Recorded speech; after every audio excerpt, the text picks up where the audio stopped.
सिलसिले में कोई संजीदगी काम लेकर के उन पर जो है पूरी तरह से मामलात दर्ज करके इस तरह की कार्रवाई करें। बहरकैफ नाज़रीन गिरामी, आइए अब ले चलता हूँ एक और जुल्म सितम की कहानी सुनेंगे हम लोग। अहमदाबाद पुलिस की क्राइम ब्रांच ने 3 स्टॉक सरमायाकारों के जरिए दाखिल एक अर्जी की जांच करते हुए दावा किया है कि अडानी ग्रुप से मुतालिक गलत खबर शाये करने की वजह से उनकी सरमायाकारी को ज़बरदस्त नुकसान हुआ। इसके पीछे एक साजिश का इल्ज़ाम आयद करते हुए एक मुदीर समेत 2 मीडिया घरानों के 4 सहाफ़ियों को तलब किया है। अहमदाबाद के कुछ सरमायाकारों ने क्राइम ब्रांच के सामने एक दरख्वास्त देकर इल्ज़ाम आयद किया कि अडानी ग्रुप में FPI की मुश्तबा शराकतदारी के बारे में गलत फहमी पैदा करने वाली झूठी और गैर मुसद्दिक़ा खबर शाये करके मुल्क के सरमायाकारों को धोखा देने की मुल्कगीर साजिश तैयार की गई है। अहमदाबाद क्राइम ब्रांच के पुलिस इंस्पेक्टर निखिल ब्रह्मभट्ट ने खबररसा एजेंसी IANS से कहा है कि CRPC की दफ़ा 160 के ज़ाब्तों के तहत जाँच अफसर समन जारी कर सकता है और हमने दरख्वास्त के ताल्लुक से एक अहम न्यूज़ चैनल के एंकर के साथ साथ एक मुदीर समेत एक अहम मईशत पर मबनी न्यूज़पेपर के 3 सहाफ़ियों को तलब किया है। अडानी ग्रुप के बारे में गलत खबरों के सबब ज़बरदस्त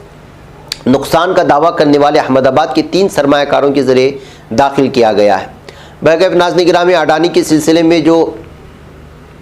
अलग अलग तरह की खबरें सामने लाई जाती हैं, ऐसे में जाहिर सी बात है कि जो इतनी बड़ी कंपनी के ख़िलाफ़ अगर कोई लिखता है तो उनको छोड़ेंगे कैसे। हकीकत भी लिखता है तब भी वो उसको नहीं छोड़ेंगे, लेकिन अलग अलग बहानों से दूसरों के हवाले से जो इस तरह केस दर्ज करके सहाफ़ियों को हरासा किए जाने की खबरें सामने आती रहती हैं। इसलिए कि जो सच लिखता है आजकल सच हज़म भी नहीं होता, और जाहिर सी बात है कि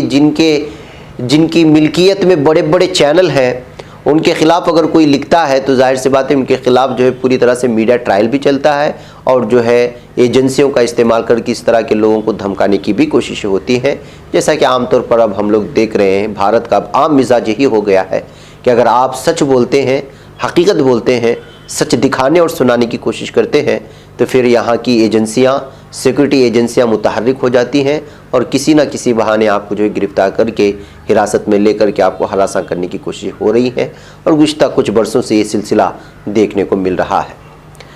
नाज़रीन गिरामी, इंडोनेशिया के सकाफती शहर योग्याकार्ता की एक अदालत ने एक शख्स को कुत्तों के गोश्त की तिजारत करने के जुर्म में 10 माह कैद और $10,000 जुर्माने की सज़ा सुनाई है। 48 साल शख्स को इंडोनेशिया में जानवरों पर तशद्दुद के क़वानीन के तहत सज़ा सुनाई गई। इस शख्स पर इल्ज़ाम आयद किया गया है कि वो बोरियों में बंद 78 कैन्स नस्ल के कुत्तों को अपने ट्रक पर छुपाकर कहीं मुंतकिल कर रहा था। एक अदालती एहलकार का कहना था कि इस साल मई में पुलिस ने इस ट्रक को पकड़ा था। 10 कुत्ते खुराक और पानी की कमी के बायस हलाक हो चुके हैं, जबकि मजीद 6 कुत्ते बाद में हलाक हो गए। अदालत के तर्जुमान ED सेमिया पोती के मुताबिक पहली मरतबा किसी ऐसे केस में सज़ा सुनाई गई है। जानवरों को जावा जजीरे के शहर सोलो सिटी में ले जाया जा रहा था, जहाँ उसकी गोश्त को फ़रोग़ किया जाना था। डॉग मीट फ्री इंडोनेशिया नामी तंजीम की जानिब से इस अदालती फ़ैसले का खैर मकदम किया गया। तंजीम के जारी करदा बयान में कहा गया फ़ैसला उस गैर कानूनी कारोबार में मुलव्वस ताजिरों को एक बहुत अहम पैगाम देता है कि ऐसी तिजारत को कबूल नहीं किया जाएगा। नाज़रीन गिरामी, आप अंदाज़ा लगा सकते हैं कि किस तरह से जो है कुत्तों का गोश्त भी स्मगल करने की कोशिश होती है।